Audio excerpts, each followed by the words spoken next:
2024 Homie Awards with the homies. We got Redwolf over in the UK. We got Vaughn in Tucson. We got Ray over there in the 602 Finiquera. We got my ass DJ MTK over here in Dago. Hey, but let's get into it. Biggest upset of 2024. Now, I have on the list, and I know Vaughn wants to kind of chime in here because I got Merab versus Sean. I have Ilya versus Volk. Izzy versus DDP, and Leon versus Bilal. Now, these four nominees, and we're gonna start off with Vaughn, and we'll go to Redwolf, we'll go to Ray.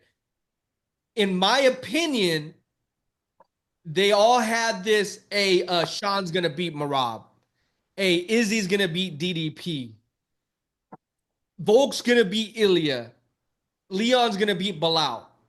And so that's why I have these as the biggest upset of 2024, because now we all know Merab's a champion, DDP's still champion, Bilal, Merab's a champion as well, and then Ilya and DDP and Bilal. So Vaughn, let me know where you at, because I know we were talking Dan Hooker, I'm talking comebacks.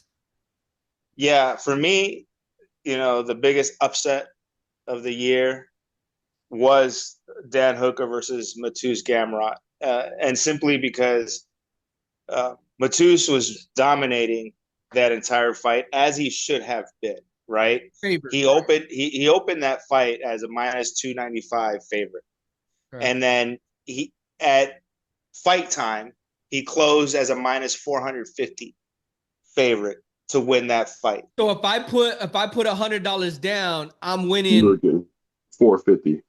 Yeah, you get $4.50. Ooh, okay.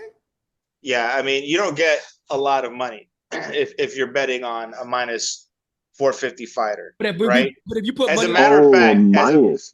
But if I put my minus, Hooker, he was a favorite. So if I was to convert that into percentage win, $20 that's an for every 100. 81.8% odds to win. 81.8% chance to win that fight at minus 450 odds. And so he was doing what he had to do. He was winning the fight first round, winning the fight second round, winning the fight third round. Right. And then Hooker was bloody, right? And Hooker came and beat him at the end of that last round and took that victory from Gamrot at, to me, one of the biggest underdogs. He willed his way to 2024. Victory. He's a dog. He willed his way to victory. And he did not give up, where a lot of people would give up in that third round, like, you got me. But Dan Hooker just has that dog in him. Redwolf, who's on your list? I know you had a couple other names too. Yeah, so I had some. So that's a great suggestion. And again, with Bilal and Leon, everybody thought they were going to forget Bilal's name, but did you have Leon winning? Yeah, I had Leon winning. I Leon. Who did you have on? Leon or Edwards? I mean, Leon. Initially, I had Leon. You, Ray? Leon was favorite. He just had hype, and he was. Hey, look, don't worry, guys. I got the receipts. We got the receipts for the Fight Club, so I can go back and check who voted on what. Who had what? I can go back and check real quick. But I think for me, two of the biggest upsets I can remember was actually. I can't remember the girl's first name, but Fernandez versus Wang Kong. Like, everybody was talking about Kong being the next in line for the title. She'd beat Shevchenko in Muay Thai, and they were hyping her up to be the next. Yeah, she got finished bad. I think she got dropped twice and then choked out. And I think everyone was kind of like she wasn't supposed to win that. Lose, and there you go. Gabriella was her first name. Gabriella, and she was a plus 750 underdog. Yeah. So can you imagine you put 100 on that? There's 750.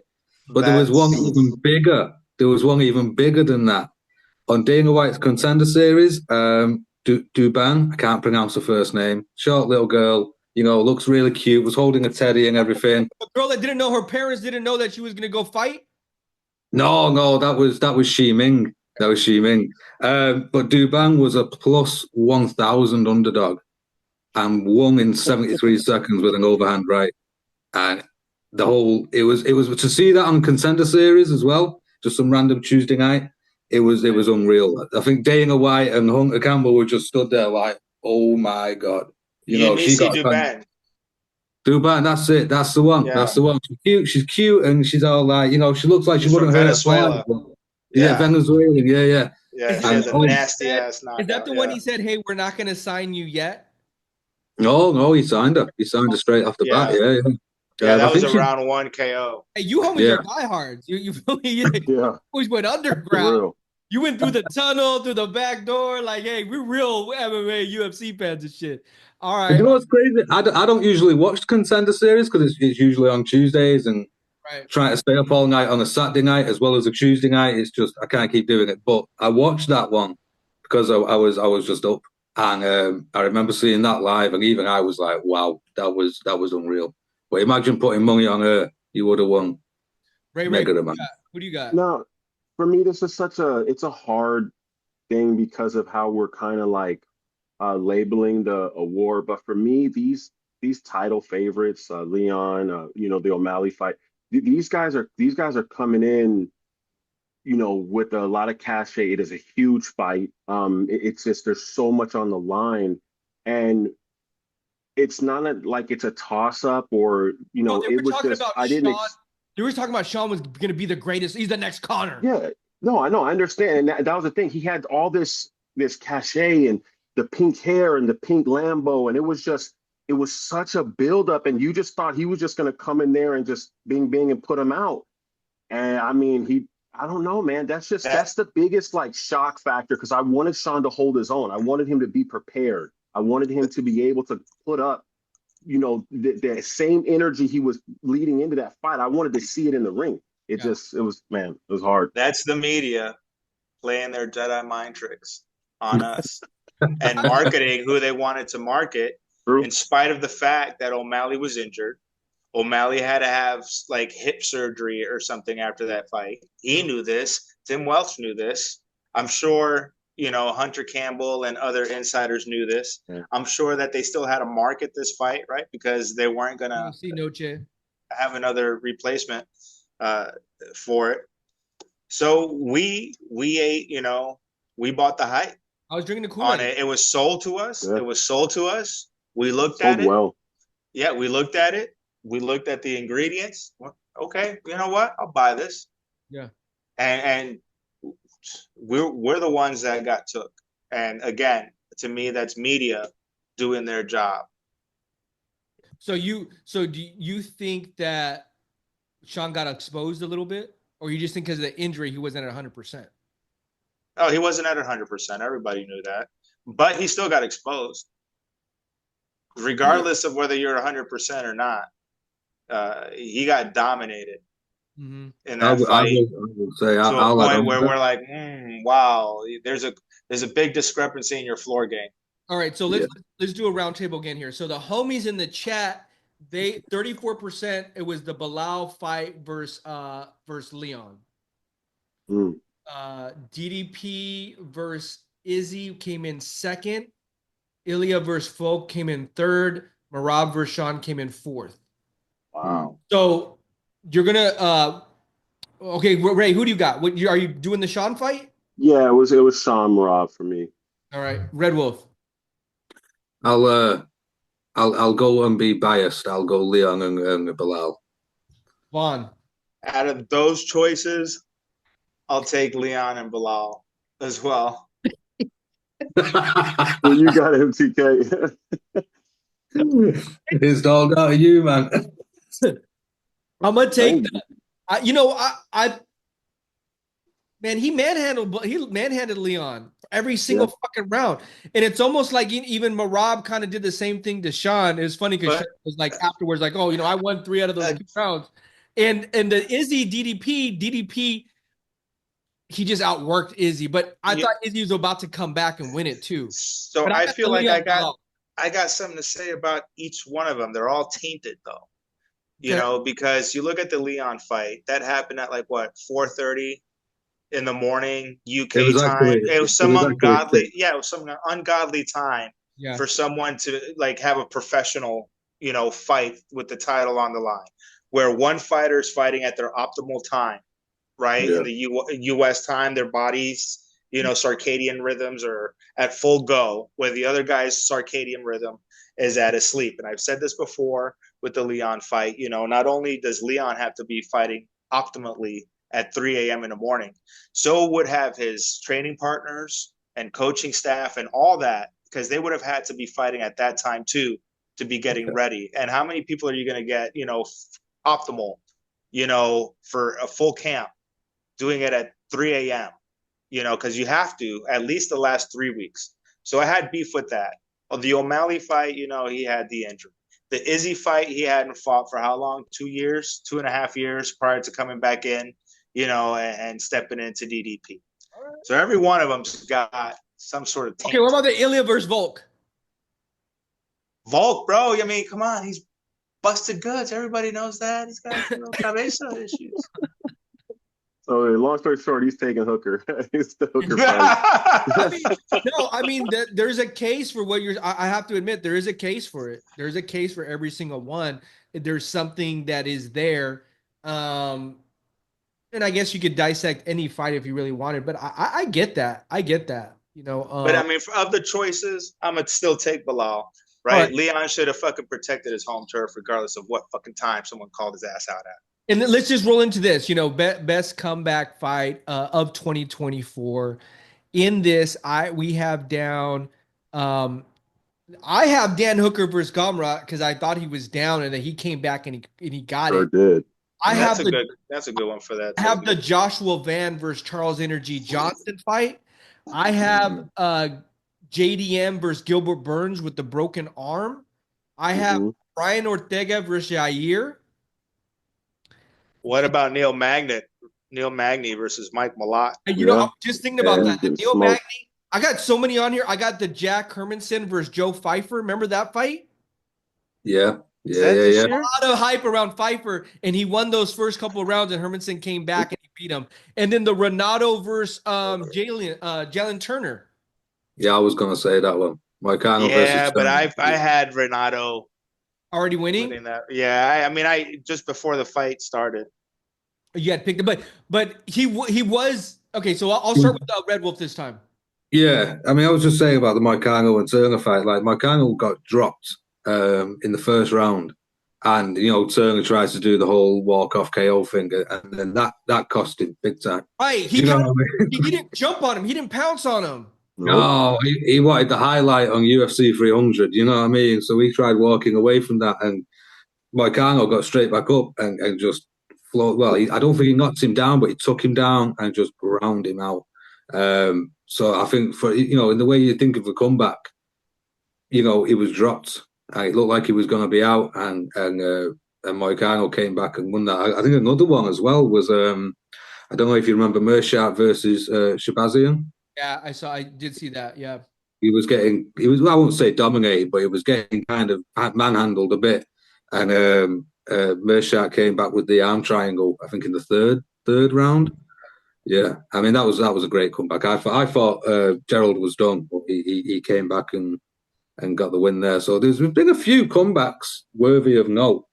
But yeah, it's a tough one. For me, I'd probably go Moicano Turner. Really? Okay. Maybe. We'll see. Vaughn, what do you got? I know, Vaughn, are you going to stick to Dan? No, I mean, because that was a split decision ultimately at the end. Whereas Neil Magny finished Mike Malott. Yeah. And he was losing. He was losing bad. You needed that. You know, this was and this was also like, I think this fight was in Canada too. What wasn't it? Like Mike Malott's hometown. He was undefeated. You know, or Mike something. Malott was coming in, raising his hands like he's the answer. You know, and the walkout and you know, blowing kisses. You know, before the fight starts, and he couldn't, you know, put Magny away. But even worse, he gassed the fuck out And even worse than that, Magny put him away. That to me was the biggest comeback. He also was that where he created the meme where he's literally asleep. Yeah, it was done. Everyone was using that picture to just describe like UK MMA fans up at 3 a.m. You know what I mean? Stuff like that. So it created a meme as well. Nah, I respect both of those, but you know, as one of the homies of the show, Charles Energy Johnson, I'm watching him, and I'm watching him give shots to this little boxing tank that I can't even describe. But his striking is so elite. He should be a professional boxer. He should be boxing ranked. Yeah, Joshua Van at 20-something years old is just unbelievable. And I was feeling down for Charles. I was like, no, Charles is trying to hit him with everything. And Van is eating it and just walking through him. And Charles is on the outside just running around. And to see Charles finally get that shot that put him, I mean, bro, gave me the chills. Yeah, I jumped up like everyone in the house already knew we were fans of Charles because the love he showed showed us here, the MMA homies. And I was already just hyping him up before the fight. So there was just a personal reason for me with that fight. And watching someone you kind of like have kind of grown to not only as a fan, but someone who supports you and you want to support them, to watch him giving their all and be down like that. And then to watch him overcome it, just, man. And I think on that note, too, to see him get a knockout win, it was. I think it was he's down 0-2 though. He was down 0-2. He was, bro. He was down, bro. He was getting pieced up. He was getting pieced up, and then to come with that uppercut, bro. I mean, I don't know, because that's not even what he's known for. Is his hands. He's known for his wrestling and his cardio. Yeah. And for him to do that, oh man, that and like you said, he's the homie. He's a homie of the show. And it's interesting. Think about the tale of these two stories we're talking about. Mike Malott had a chance to finish and couldn't do it. Yep. And so did Johnson or Van. I'm sorry. Yeah. You have a chance, and then the other fighter finds another gear and is able to dig deeper, knowing that they're down, and finds a way to win it, and then in dominating fashion. Both of them in dominating fashion. Yeah, man, it's gonna be hard to choose between those two. Mine wasn't. It was interesting. I just read MMA Guru's take on this, and I have the JDM versus Gilbert Burns fight, and he thought the broken hand. Yeah, the broken hand, broken arm. And my thing was is that they were putting JDM on a pedestal, and Gilbert Burns was able to be like, nah, you're not ready yet. Like, that's how I kind of felt. You're not ready yet. Yeah. And I'm beating. He was winning, and he was taking him down. And I thought he was more dominating the fight. Then for JDM to roll in and him himself dig deep and be able to come out with the knockout finish. I didn't know about the broken hand until afterwards. Was it broken hand or broken arm? Broken arm. So afterwards, bro, I don't even know. I can't even understand how you can do that. And just to swallow it and just to keep going and going in and then get the win the way that was the only way he could have won. That's the only way he could have won, and he fucking was able to pull it out and get the dub. And for me, it was more impressive. I was already showing hella respect to him for gritting out, and getting the win for Gilbert.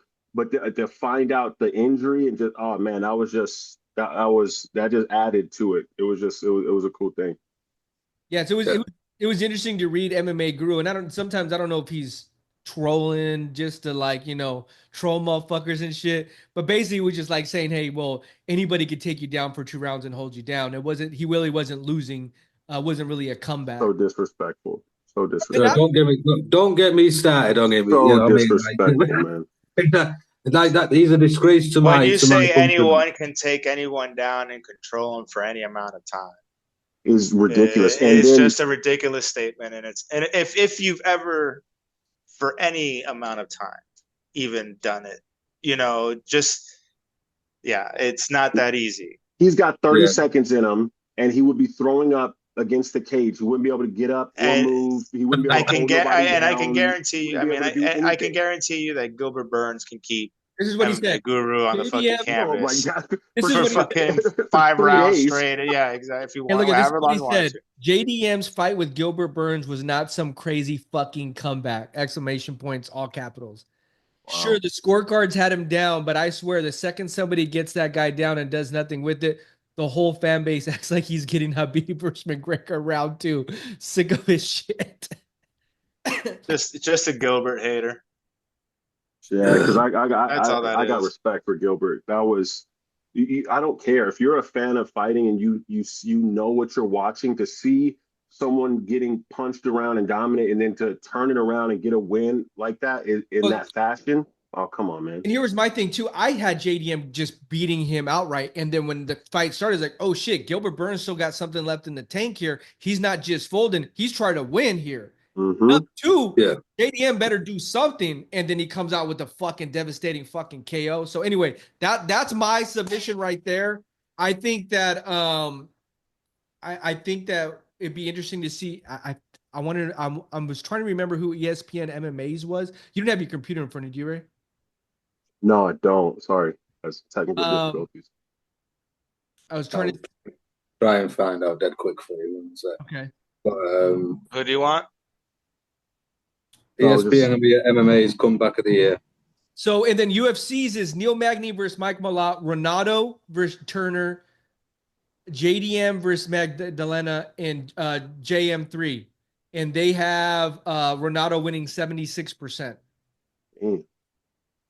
Yeah, that was the one I picked as well, Marcano versus Turner. But going to what Ray said as well, Charles Johnson, that was a good comeback. Because like you say, he was down 2 and, but getting pieced up. I've got a lot of respect and time for Johnson for grinding that out. And just to go back to Guru, the JDM and Gilbert Burns fight, I remember that. Like, Gilbert was winning and JDM was like, getting ground down and this and the other. And when he got up, Gilbert went for the takedown of that knee. You could tell that was a desperate knee. And it clocked Burns on the chin. He started wobbling and JDM just kind of jumped on it. So, yeah, I'm really, I might change my mind from Moicano Turner to maybe Burns and JDM. Yeah, just to go against Guru, because yeah. Vaughn, you sticking with Man, I feel like Magny, Malott, and Johnson, Van are close, neck and neck. I mean, same beginnings, same endings. Magny's age, yeah, I think to me is what will put him in there. Nice. Although I'm a big Charles Johnson fan, I think I'll stick with Magny simply because he was just not supposed to do it, and that was really an incredible comeback. Although they both were. All right, MTK, the winner is. I'm trying to go to see what we got in the chat here. Just to add another element, just to solidify it. The chat had Brian Ortega versus Yair. Oh. And that was a good fight because remember, wasn't that the fight that Brian Ortega jumped up and he kind of it was fucking him up. Yeah. It was fucking him up, and in that last one, he fucked up his ankle or some shit like that. He got a rock. And he got subbed. He submitted him, yeah. And we all know Brian Ortega is a dog in him. But he was getting pieced up. He was getting pieced up. That fight, yeah. So the chat went different from us. I mean, I'm gonna stick to the JDM fight. I'm gonna stick to the. I say that's fine. I'm a fan of that. I'm biased with my pick for energy. Yeah. I want to show him love any chance I can. And that was incredible. But yeah. I don't hate that one at all. Especially the injury. Yeah. That itself. Neil Magny and Charles Johnson didn't have a significant injury like that to deal with. All dogs though. All dogs. So look at we could do a lot of other topics. I know we got like 20 minutes left here. We could do fighter of the year. We could do worst robbery of the year. There's debutant of the year. Submission of the year. Which one did you say? Submission of the year? We didn't do sub of the year.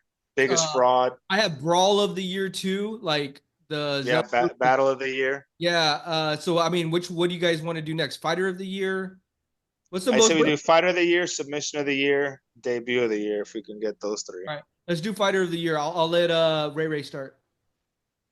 Well, I mean, again, I'm a little biased because a couple guys that I like, are homies. Buckley, stepping up for 4 fights, high magnitude fights, in my opinion, living up to his name, just putting that stamp on Covington with that nasty cut. I just think, he's dynamite, man. I really like him for fight of the year. And my man Charles, again, 4 fights, 4 wins. Call him up, fight anywhere, any place, anytime. I mean, in a game of inches like this, where it just takes one little mistake and you can, that's a loss. To have 4 fights in a year, all victories, those are my guys. Who do you got, Redwolf? What are we doing? Fighter of the year? Yeah, fighter of the year. So like some of the years are Ilya Topora, Alex Pieta, DDP, and John Jones. No, not John Jones. But for me, my man Tom too, man. Yeah, there's no Tom either. But for me, I feel like it's close. It's neck and neck. But I'm saying Pieta. Nice. Simply because 3 fights, 3 title defenses, 3 finishes. Do you know what I mean? 4 fights. What's it? 4 title defendants, 4 finishes. Hold on. So hold on. It was Roundtree. Roundtree. Mm-hmm. Oh no, my bad. 3 fights. Yeah, 3. Three. You're right. I thought it was 3. Roundtree, Hill. I was thinking of Prates. Oh no, Prates. Yeah, I've got to. I know where I'm putting Prates in these categories. But Pieta. But no, I agree with Redwolf. That was my candidate for fighter of the year, Alex Pereira. I wrote that it's tough to be at the top of the mountain. It's tough. And to do it last minute like that too, that's crazy. And all 2 cards. All the apex predators want you. When you're the champ, everybody is trying to line up, and not just anybody, but the number 1 contenders, number 2, the top of the top. And so not only did he handle that, but he got 3 wins by 3 KOs and 1 spirit KO. That's where I got fucked up with the 4 KOs, because when he knocked out Jerry the second time in that one fight, when after he got him with the head kick, knocked him out, and then Jerry stood up, looked at Alex. I mean, come on, bro. Alex Pereira. And then Chama too. I mean, for everybody. Chama, Chama. That came out. No one knew what Chama meant fucking a year ago, bro. Yeah, the marketability of that. Yeah, one fucking person on saying Chama, and for me, it was I'm gonna pick Pieta too. I mean, the whole his walkout. He's the whole package. The walkout, the last minute calls. I mean, not a lot of people would just step in, and not even to cry about his injuries. We learned about his injuries after the fact, Yeah. And to still solidify, he's creating his legacy at this moment of becoming one of the best UFC fighters of all time. We're watching it in real time. We're gonna come back in like 5 or 10 years, like, dog, no, we watched that motherfucker do this shit in real time. And did anyone, when he first started, when he first came in, did anyone think he'd be where he is now? No, 2 division weight champion. I think diehards did. He was the one who's one of the only ones that beat Izzy in Glory Kickboxing. Yeah, I think twice. Well, I think too in the Roundtree fight, he looked, maybe he can be beatable.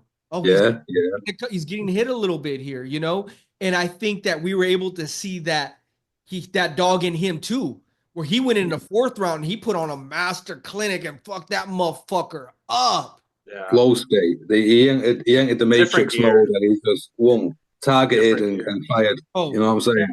Yeah. So that I'm getting Alex, and I think we even had in the chat. I think Alex Pieta too. I think ESPN, UFC, across the board. Jama.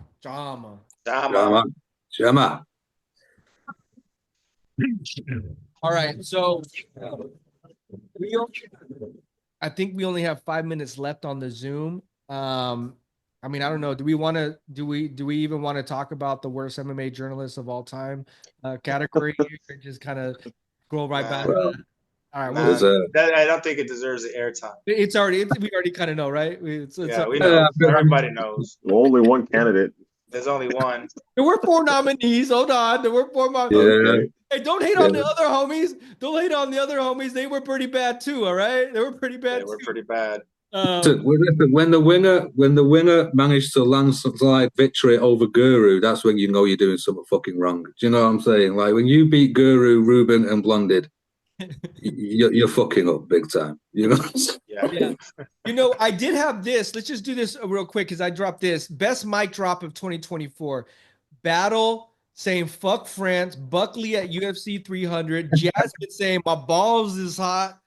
Raul Rosa saying chew-wee-wees, and Aline Perez twerking, and John Jones doing the Donald Trump dance afterwards when he got the mic. I've got another one, boys. I've got another one for that, boys. What about Hello, John? But Tom? Yeah, hello, John. But was that after the fight? Yeah, so he beat Blades. He gets on the mic. Daniel Cormier's all like, yo, John Jones is probably watching this. Have you got anything to say? Hello, John. I got nothing against you personally, but I just think I can beat you in a fight.